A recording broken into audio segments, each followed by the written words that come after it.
What's up, guys? KS here. Thanks for joining me today as always. I recently threw a poll out on Patreon to gauge interest in some top 5 or top 10 style videos, and the response was overwhelming.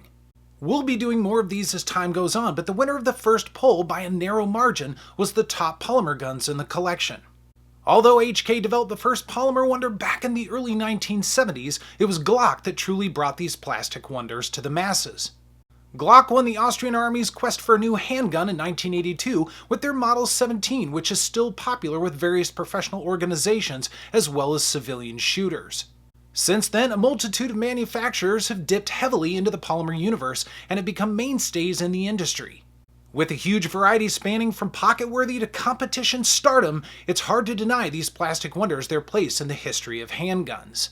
Now don't forget to check out the links below for cool stuff and things, and let's jump in and take a look at my top 10 polymer firearms.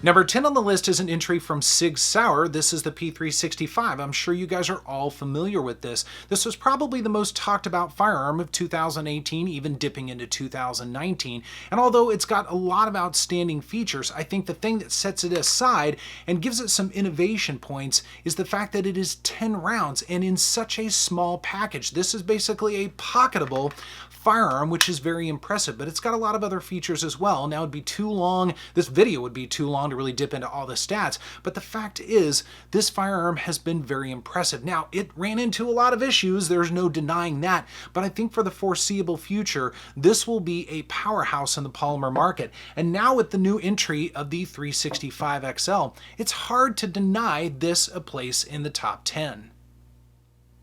Number 9 on the list is the Taurus G2C. Now, ironically, between the 365 and the Taurus, they've gone head-to-head in an If I Could Only Have One video. Be sure to check that out in the library if you're curious about it. But there are a lot of things about the G2C I really like, and most of it comes down to ergonomics. I think the ergonomics on the G2C are fantastic, especially this grip texture. This grip texture not only looks good, but it feels fantastic in the hand, and it really fills it out. Now, this does have 12 rounds in it, so certainly bigger than something like that 365, but still a relatively small firearm, falling somewhere between maybe a Glock 26 and a Glock 19. I think it's a good size, and I think it's reasonably well built. Now it is on the budget side, coming in around $200, $225, but for that, you get a lot of firearm. And a really cool feature about this, and yes, it is unloaded, this actually has double strike capability. So you have the option for a really nice single action, but then you've got that double strike, but it is actually a polymer striker firearm. So that's a really cool feature, especially coming in at a budget price point. This definitely deserves number 9 on the list. Number 8 on the list is actually a Hall of Famer for the channel. This is a Steyr M9A1, and I have to say this truly is one of my favorite firearms in the collection. It's a very odd and different firearm from Austria, and one of the big things about this, of course, is going to be your grip angle. It's actually reminiscent of a Glock, maybe even a little bit more exaggerated than that, but I have to say the ergonomics on this are truly second to none. It just kind of molds with your hand and feels so good. Now it's lacking a little bit of grip texture, I have to say, and that's always going to be a ding for this, but aside from that, it really is truly well put together. And check out the slide on this guy. It sits so low, so there's hardly any muzzle flip, and the recoil is just barely there. And the trigger on it is awesome. I mean, it really is fantastic. Now, the reset admittedly leaves a little bit to be desired, but overall I think this package is fantastic, and I have to give Steyr credit where credit's due. They continue to innovate. We've got the L9A2 right here, and this is a brand new one. There will be a review coming at some point in the future, but so far I have been very impressed with this, and I'm so glad to see Steyr still innovating. Number 7 is another entry from Sig Sauer. This is the X5 Legion, part of the P320 lineup. Now, it's very new to the collection, so I really couldn't make it any higher on this list than it is. But so far, I've been incredibly impressed with it. At first, I think it's a really cool looking firearm, but the most notable and most interesting feature about this is the fact that this polymer grip module is actually infused with tungsten, so it weighs about a pound. And that means it's going to be a very soft shooting, a very easily controllable firearm at the range or whatever your application is. And I just think it is a really cool firearm, and it's very well put together. I mean, the action on this is so smooth, but I think it needs to live up to that Legion name. But it's basically fully loaded. It's cut for a couple of specific red dots. It's got great sights on it. The trigger on this is absolutely fantastic. At the bottom, weighing in about 3.2 pounds. I mean, you're getting a lot with this firearm. This great magwell right here, a little weight in the back of the grip as well. I mean, it really is a true experience at the range and definitely deserves to be on the list. Number 6 on our list is an old carry workhorse for a lot of people out there, the Glock 26.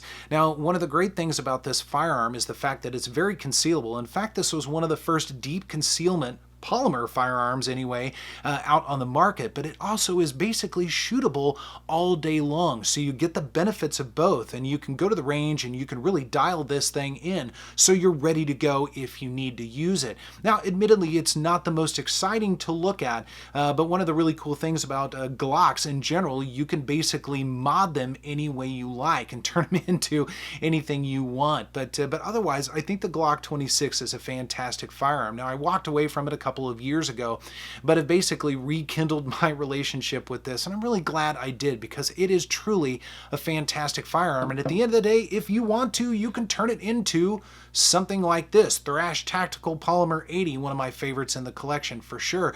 So Glocks really can be Legos for men or women. Number 5 on our list is the first entry from Smith & Wesson, and this is the MP 2.0 3.6 inch. Now, I love the 4 inch as well, but you guys recommended time and time again for me to check out the 3.6 inch. And I am so glad you guys did. It's fantastic. Now, it's very similar to its slightly bigger brother, with the exception of a little bit less length in the slide and the barrel, but it still has the 15 rounds. It still has that aggressive texture, which most people really appreciate. Some people don't quite so much. You can sand this down if you need to, but then it's also got a little bit more metal in the frame to make it more sturdy. I have found that M&P 2.0s are tack drivers, especially when you throw an apex trigger, which this one does not have, the bigger brother does, but they really are incredibly accurate and so much fun to shoot. Not to mention, they are very good looking. The fish scale serrations, I mean, it really is an exceptional package. And price-wise, I mean, you're able to get these for a very reasonable price most of the time, especially the 1.0 variants. It's hard to deny the M&P being on this list, and some would say it should be a little bit higher, but 5 is still very good. Number 4 on the list is the last entry from Sig Sauer. This is actually the P320X Compact. And I have to say, the first time I picked this up, I was blown away at how good it felt in the hand. The X Compact, of course, being just a little bit smaller around the grip versus the X Carry. And I do have a video comparing those two guys together. But it's got that great X Series grip texture on it. I'm a big fan of that. It's cut for a red dot, not an RMR specifically, but red dot nonetheless. The X-Ray 3 sights, and I think it is a good looking gun as well. That flat trigger, I mean, it really does have kind of the kitchen sink thrown at it, and it just feels awesome in the hand. Now, it does sit a little bit taller than some of the other firearms on this list or out there on the market, but I think this is still a great option, and I'm really glad that Sig Sauer put this one together. The X Carry is a great option as well, but the Compact, there's just something a little bit different, fun, and unique about this one. Number 3 on the list is arguably the most popular single-stack firearm in the market today, and that's the Smith & Wesson M&P 2.0 Shield. Now, this has been a mainstay on my belt basically since the day it came out. I really fell in love with this firearm. I think it's very well built, really well done, and it's a great compromise between very carryable and also very shootable.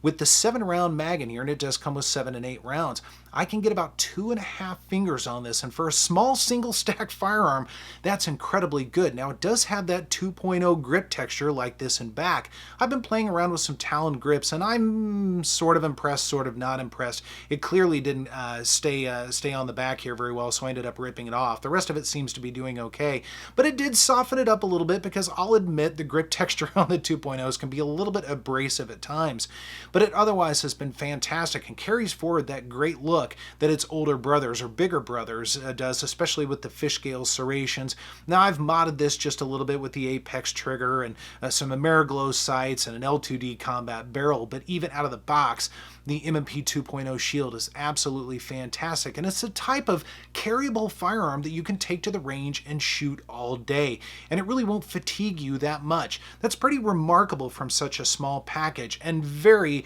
very deserved to be on this list. Number 2 on the list is certainly the least mainstream of all the firearms here, and that's the Archon Type B. I'll tell you what, I absolutely love this firearm. I fell in love with it basically the first time I picked it up, and that does happen from time to time, but oftentimes it does not. But I knew that this one was just so bizarre and so different and so unique and so much fun. One of the most outstanding features about this is the grip texture, these little squares that kind of point in different directions. Now, it's an unusual sensation the first time you pick this up, but after a little while, and especially after shooting, you realize how good this feels in the hand and how much it keeps your hand planted on the firearm. It also has a fantastic trigger on it. It's not polymer, it's actually metal, but it basically is the right compromise of triggers in my opinion. It's light enough, it feels good, that break is really nice, the reset is very good as well. I mean, it really is a great trigger. Maybe not best in class, but it is darn close. And then the slide. This slide, guys, is so weird and so different. And I'll tell you what, it's a conversation point every time I go to the range with it. People really want to know, they want to know what the heck I'm shooting, because it kind of almost looks like a laser blaster or something like that out of a sci-fi movie. It's really not. It's just a 9mm polymer firearm, but people really want to know. And check this out. Look at that bore axis. This thing sits so low in the hand. I mean, it really does. And again, it makes for a great, pleasant, flat shooter. I absolutely love it. So definitely deserves to be very high on the list. In fact, I debated whether it was going to be number 1 or not. I just couldn't do it. Number 1 on the list is probably not a surprise to very many people, especially if you follow us on the Wednesday night chats, and that's the Glock 19. Now, here's the thing about this, because I know a lot of people are probably going to scoff at a Glock. It tends to have that reaction sometimes. I consider Glocks like the 19 a do-all gun. It does everything reasonably well, but nothing perfectly well. And what I mean by that is it is carryable, maybe not the most carryable out there. It's certainly good enough for home defense. You can compete with it. You can throw it in your truck and just be off and running and not think about it. Parts for this are very plentiful, as are magazines.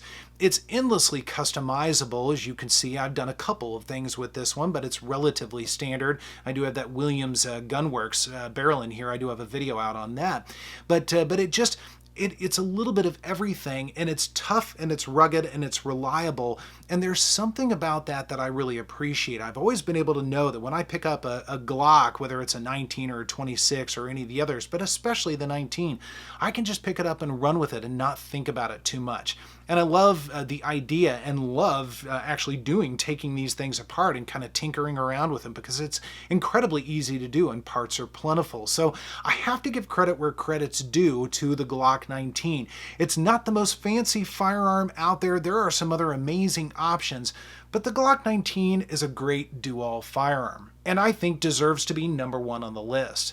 So guys, be sure to leave a comment down below and let me know if you agree or disagree with my list, or what your list is. I love talking with you guys in the comments and having a conversation with you guys. Otherwise, thanks so much for joining me, and I will see you next time.